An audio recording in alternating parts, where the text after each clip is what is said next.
दोस्तों आज की डेट में एंटी चाइना सेंटीमेंट जो इंडिया में वो बहुत तगड़े तरीके से काम कर रहा है। लोग बहुत ज्यादा गुस्से में हैं चाइना को लेकर के, वो टीवियां तोड़ रहे हैं, वो मोबाइल फोन्स को तोड़ रहे हैं, वो ये सारे काम कर रहे हैं जो कि उनको लग रहा है चाइना से रिलेटेड है और इससे चाइना को कोई घाटा होने वाला है। लेकिन दोस्तों अनफॉर्चुनेटली चाइना को इससे कोई घाटा नहीं होने वाला, क्योंकि हमने ऑलरेडी उनको पे किया हुआ है। जो भी सामान आज की डेट में हम तोड़ रहे हैं तो उनको तोड़ना बंद कीजिए, थोड़ा सेंसिबल हो जाइए। अगर आपको उनका विरोधी करना है तो एक्चुअली में अपनी गवर्नमेंट पे प्रेशर डालिए कि वो उनसे आयात या निर्यात बंद करे।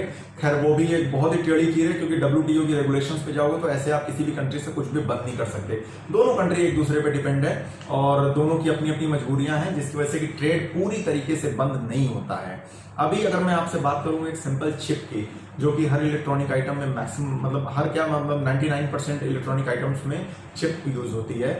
चिप बनाने में केवल 2-3 कंट्रीज ही हैं, जिसमें USA आती है, ताइवान आती है, साउथ कोरिया आती है, और अगर मैं एक और ले लूं 4 कंट्री बोल दूं तो चाइना आती है। इंडिया में चिप बहुत ही छोटे लेवल पे बनता है, वो स्पेस रिसर्च में और डिफेंस में यूज होता है, बस उतने के लिए ही चिप यहाँ बनाया जाता है। अभी बहुत सारे लोग बोलते हैं कि यार हम आत्मनिर्भर बनेंगे, हम अपने से सब कुछ करेंगे। ठीक है, आप अपने से करोगे, बट ये देखो कि हमारे यहाँ जो सबसे बड़ा चाइनीज मार्केट है वो इलेक्ट्रॉनिक मीडियम में है। इलेक्ट्रॉनिक मीडियम की अगर मैं बात करूँ तो अगर उसमें आत्मनिर्भर होना है तो हमको सबसे पहले तो चिप ही चाहिए, जो कि सबसे ज्यादा जरूरी है। IC भी उसको बोल सकते हो आप। तो वो बनाने के लिए हम देखते हैं कि क्या हम अपने यहाँ बना सकते हैं उसको, क्या हमारी इतनी कैपेसिटी है कि हम चिप बना सकते हैं। तो दोस्तों सबसे पहले तो चिप बनाने की जो मैन्युफैक्चरिंग यूनिट होती है उसको फैब बोला जाता है, FAB। अभी उसमें ये फैब्रिकेशन से लिया गया वर्ड है, एब्रीविएटेड फॉर्म है उसका ये, तो फैब बोला जाता है इसको। अभी एक सिंगल यूनिट अगर हमको बनानी है फैब की, मतलब एक मैन्युफैक्चरिंग यूनिट अगर सिंगल मैन्युफैक्चरिंग यूनिट बनानी है, तो आप मान के चलो कि $3 बिलियन to $5 बिलियन उसका इन्वेस्टमेंट है। उसके बाद आपको क्लीन वाटर चाहिए, अनइंटरप्टेड पावर चाहिए उसमें, और सबसे बड़ी बात उसमें जो है वो ये है कि प्योरेस्ट फॉर्म ऑफ सिलिका आपको चाहिए। अभी प्योरेस्ट फॉर्म ऑफ सिलिका का मतलब ये कि जो बिल्डिंग ब्लॉक्स होते हैं चिप के, उनको बोलते हैं, वो आपको केवल USA में आप पहुंचो वहां मिलेगा, साउथ कोरिया, ताइवान और चाइना के पास मिलेगा। अभी इस कंडीशन में अगर आप अपना सब कुछ करना चाह रहे हो कि नहीं मुझे अपने से ही करना है, तो आपको भी पता है दोस्तों कि बहुत सारी मजबूरियां, आप अपने से सब कुछ नहीं कर सकते। अभी इन चारों कंट्री के पास आपको जाना ही पड़ेगा सिलिका लेने के लिए, तो अल्टीमेटली हम चाइना के पास पहुंच रहे हैं। आप इस बात को समझो कि हमें अल्टीमेटली उनके पास पहुंचना है। हमें अगर अपना कुछ बनाना है तो उसके लिए पहले हमें अपनी मैन्युफैक्चरिंग यूनिट तैयार करनी पड़ेगी। हमें उसमें जो उस तरह के टैलेंटेड लोग हैं उनको रखना पड़ेगा। आपको मैं अगर बताऊं क्लीन रूम की बात, केवल चिप का जो क्लीन रूम होता है उसमें जो इम्प्यूरिटी का लेवल होता है वो लगभग ना होना चाहिए।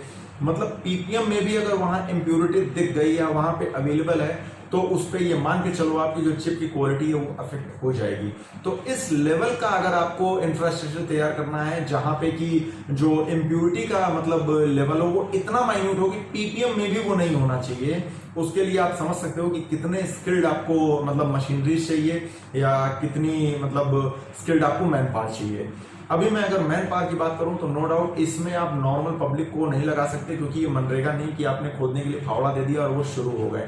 यहाँ पे बहुत ही हाई टैलेंटेड लोग चाहिए, बहुत ही वेल नर्चर्ड लोग चाहिए इसमें कि वो इस पे काम कर सकें। अभी मैं जब ये बात आपको बोल रहा हूँ तो आप ये भी क्वेश्चन उठा सकते हो कि भाई तो क्या अमेरिका और चाइना, इनके पास भी तो लोग हैं, उन्होंने उनको ट्रेंड किया है। बिल्कुल ट्रेंड किया, बट वो 1970 से इस टेक्नोलॉजी पे काम कर रहे हैं, 1970 से वो अपनी मैन पावर पे काम कर रहे हैं। हमारे यहाँ ऐसा नहीं है। हमारे यहाँ अगर किसी को रोजगार चाहिए तो हम उसको बाइक बनाना नहीं सिखाते, हम उसके हाथ में फावड़ा थमा देते हैं और 100 दिन का मनरेगा में रोजगार दे देते हैं।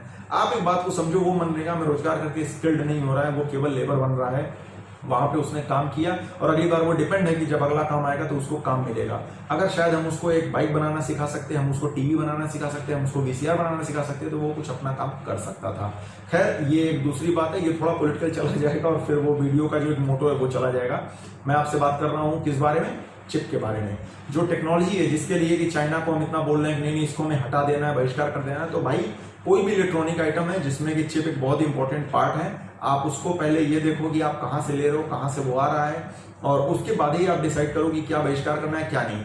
मजे की बात यह है कि गवर्नमेंट को ये बहुत अच्छी तरीके से पता है, बट गवर्नमेंट इस पे मुंह नहीं खोलेगी। गवर्नमेंट ने हर बात बोली है, लेकिन अभी तक उसने ट्रेड पे कोई बात नहीं बोली। कोई भी कैबिनेट का मिनिस्टर अभी तक ट्रेड पे कोई बात नहीं कर रहा है। क्यों नहीं कर रहा है? क्योंकि उसको अच्छे से पता है कि जो एक WTO की रेगुलेशंस है या जो इंडिया की मजबूरी है ट्रेड को लेकर के, वो कितनी ज्यादा है, हम कितना डिपेंड है चाइना पे, और इवन चाइना कितना डिपेंड है इंडिया पे। चाइना को इंडियन मार्केट चाहिए और इंडिया को चाइनीज टेक्नोलॉजी चाहिए, जो कि इकोनॉमिक है अपने लिए। और अगर आज की डेट में हम ये बोलेंगे नहीं हम चाइना को बंद करके अपना शुरू करेंगे तो सर वो तुरंत मतलब प्यास लगने पे कुआं खोदने वाली बात होगी, हो सकता है कि हम उसमें मर जाएं। तो इसके लिए मैं आपको बता रहा हूं कि ये जो बातें चल रही हैं कि चाइना का विरोध करना है, बिल्कुल आप विरोध कीजिए उसका, लेकिन उसके विरोध का तरीका ये होना चाहिए कि आप गवर्नमेंट पे प्रेशर डालो कि भाई आप हमको वैसा इंफ्रास्ट्रक्चर दो जिससे कि हम चाइना की बराबरी कर सकें एटलीस्ट टेक्नोलॉजी में। और मैं आपसे बात करूंगा मेक इन इंडिया की, तो मेक इन इंडिया में भी जो एक बेटर ट्रूथ है वो ये है कि मेक इन इंडिया में मैन्युफैक्चरिंग यूनिट अपने आप कम खुली, असेंबलिंग यूनिट ज्यादा खुली। असेंबल करने के लिए हमको मिला मेक इन इंडिया, रहने की असेंबल इन इंडिया ये हो चुका है। तो इस पे भी थोड़ा सरकार को ध्यान देना चाहिए। और जो बातें मैं आपको बता रहा हूं, जो बातें मैं आपसे कर रहा हूं, वो इसलिए नहीं कर रहा हूं कि आप अपना विरोध बंद कर दो, आप मतलब चाइना के साथ हो जाओ। मैं इसलिए कर रहा हूं कि थोड़ा थोड़ा मतलब ये जो बेवकूफियां चल रही हैं टीवी तोड़ने की, मोबाइल फोन तोड़ने की, या इवन अपने जो ट्रेडर भाई हैं उनके शॉप्स को तोड़ने की, उसको आप बंद कीजिए। इवन अभी तो हाइट तब हो गई जब मैंने सुना कि कुछ मतलब एक मिनिस्टर हैं जिन्होंने बोला है कि चाइनीज फूड को भी बैन कर देना चाहिए। तो इस लेवल की आप समझो समझदारी है हमारे नेताओं में आज की डेट में, तो आपको सतर्क रहने की जरूरत है। मैंने आपको आज चिप के बारे में इसलिए बताया क्योंकि ये एक बड़ा ही कॉमन आइटम है, बट उसके बाद भी ये हमारे इंडिया में नहीं बनता है। तो इसके बारे में आप थोड़ा सा सोचना समझना कि क्या सच में हम राइट डायरेक्शन में जा रहे हैं, जो विरोध हमारा चल रहा है वो क्या हम सही जगह कर रहे हैं, या हमको कहीं और प्रेशर डालना है जिससे कि जो हम आत्मनिर्भर भारत की बात करते हैं वो सही में हो पाए। तो दोस्तों ये मतलब वीडियो मैंने इसलिए बनाया है आपके लिए कि आपको समझ में आए कि जो टेक्नोलॉजी है, जो हम चाइना का विरोध कर रहे हैं, चाइना का विरोध करने की नौबत ही नहीं आएगी अगर हमारे यहाँ इस तरह की यूनिट्स होंगी, हमारे यहाँ मोबाइल फोन्स बनेंगे या उनके जो आइटम्स हैं वो हम अपने यहाँ बना पाएंगे। तो थैंक यू दोस्तों, अगले बार किसी नई टेक्नोलॉजी पे बात करने के लिए मैं मिलूंगा, तब तक के लिए बाय बाय।